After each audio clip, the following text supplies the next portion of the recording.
principales tareas que las personas que se dedican a la orientación e intermediación laboral suelen realizar es la elaboración de currículums.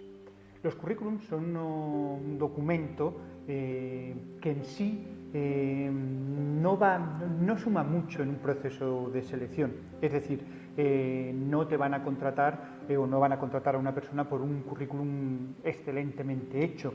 Lo que sí que pasa es que es un documento que penaliza muchísimo.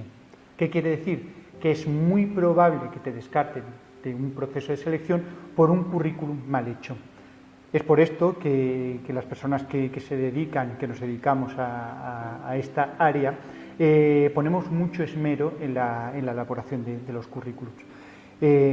Sí que es cierto que en el proceso de elaboración de un currículum hay tantos modelos como personas realizan dicho documento, pero sí que hay que tener en cuenta una serie de cuestiones a aplicar en la elaboración del currículum para evitar errores o evitar que sea descartado en el proceso de selección.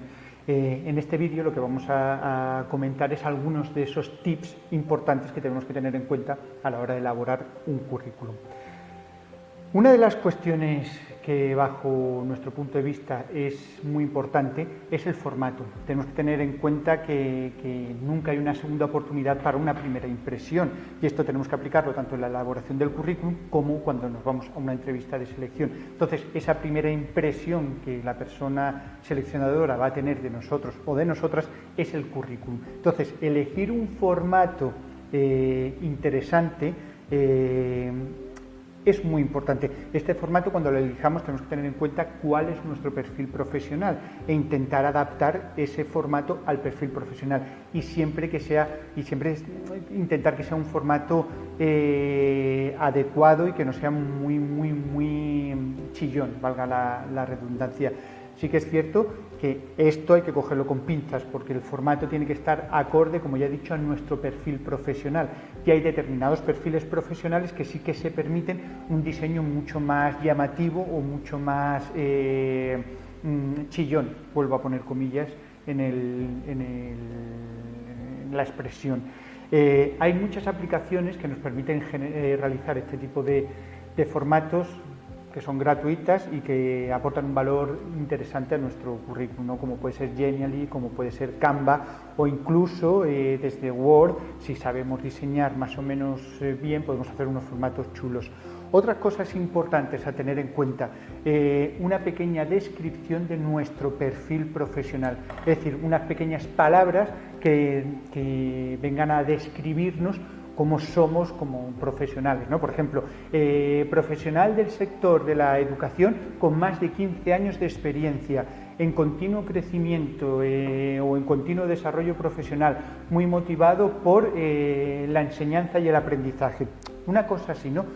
Que sería como un pequeño lema que nos define, nos describe y que está a un golpe de vista, ¿no? Normalmente se pone debajo de la foto o debajo del nombre. Luego, en cuanto a la información personal, ahí ya podemos poner lo que consideremos oportuno. Pongo otra vez comillas en eso. ¿Qué información no tiene que aparecer? Ni nuestra fecha de nacimiento, ni nuestro DNI.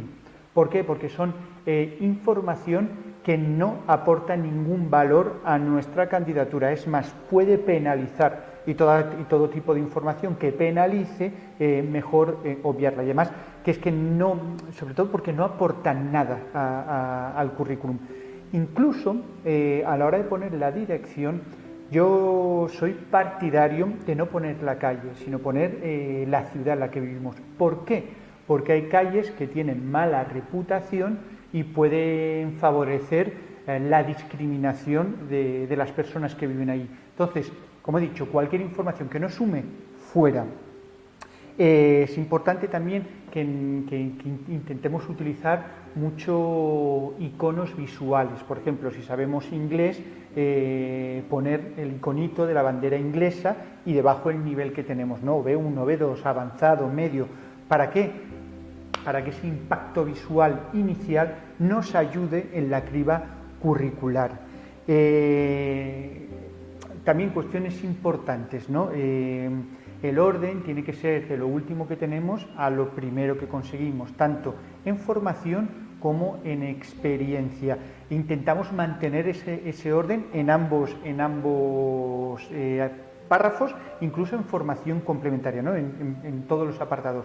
Porque sí que hay veces que vamos obteniendo nuevas titulaciones, nueva experiencia, las vamos poniendo conforme las vamos obteniendo y se pierde la estructura. Incluso se han dado currículums en que tiene un orden la formación y un orden diferente la experiencia laboral. Vamos a intentar que sea coherente toda la información que mostramos.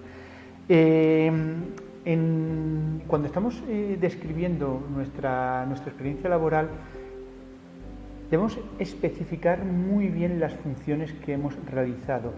¿Para qué? Para que la persona que realiza la criba curricular sepa bien lo que sabemos hacer.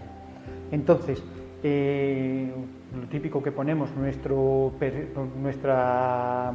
puesto, la empresa, la experiencia, y luego un apartado que ponga funciones, 2 puntitos, y las describimos, las principales que estén acorde a nuestra búsqueda de empleo actual, ¿no? Si estamos dirigiéndonos hacia un sector o hacia un puesto, vamos a intentar poner las funciones que se ajusten más a esa búsqueda que estamos haciendo.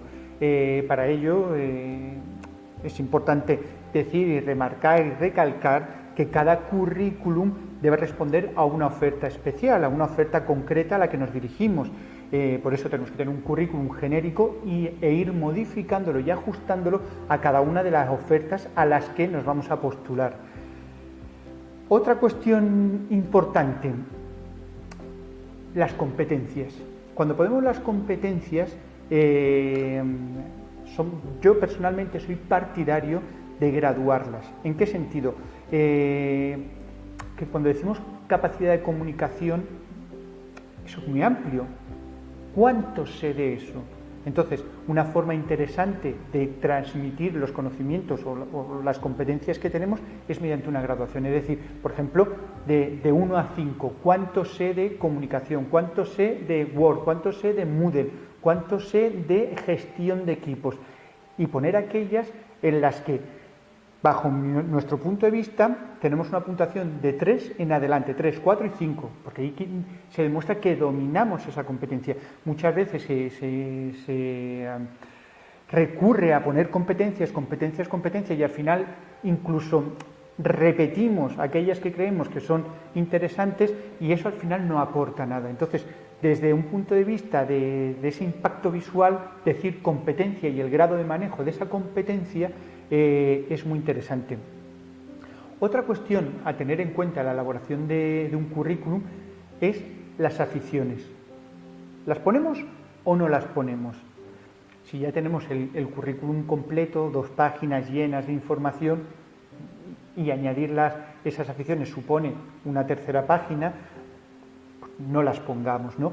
Pero si cabe la posibilidad de añadirlas, desde aquí somos partidarios de ponerlas. ¿Por qué?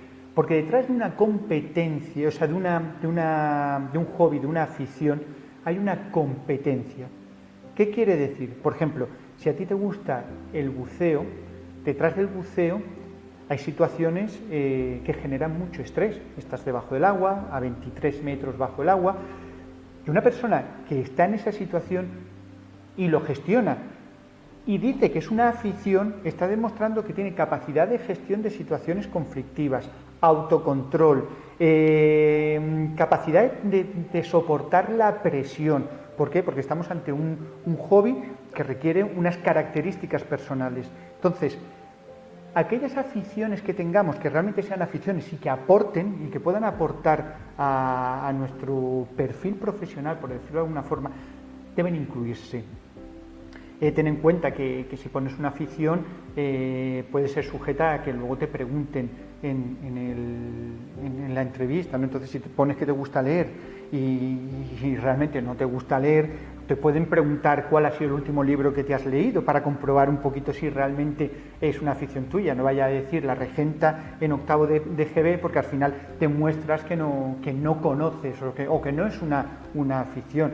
Y al final todo lo que pongamos en el currículum puede afectarnos o puede ser sujeto a investigación por parte del entrevistador o entrevistadora en la consiguiente entrevista. Luego también de cajón, cuidado con la ortografía, las faltas, la expresión, la claridad, la nitidez, todo este tipo de cuestiones estilísticas tenemos que tenerlas en cuenta. Dicho esto, quiero abrir un paréntesis en cuanto a todo lo que acabo de decir. Las nuevas tendencias en los procesos de selección hacen que hayan aparecido una serie de softwares que hacen criba curricular. Todo lo que acabo de decir no vale si nos estamos centrando en dirigirnos a empresas que creemos que pueden tener software de criba curricular. No todas las empresas lo tienen, evidentemente, pocas empresas, es un proceso relativamente caro, novedoso y no está al alcance de todas las empresas. Pero estos tipos de softwares ni reconocen los iconos, ni reconocen las banderitas, ni reconocen la graduación de competencias con puntitos, ni nada por el estilo. Lo único que reconocen son palabras claves. Entonces, dependiendo del sector al que nos dirijamos, y teniendo en cuenta la empresa a la que nos queremos postular, tenemos que pensar si ellos pueden tener o no este tipo de software. Y si lo tienen, nuestro currículum debe simplificarse al máximo en cuanto a colores y en cuanto a forma, y profundizar mucho en el contenido de lo que se hace. Elaborar mucho el apartado funciones y repetir a lo largo del currículum palabras que creemos que pueden estar vinculadas al puesto de trabajo.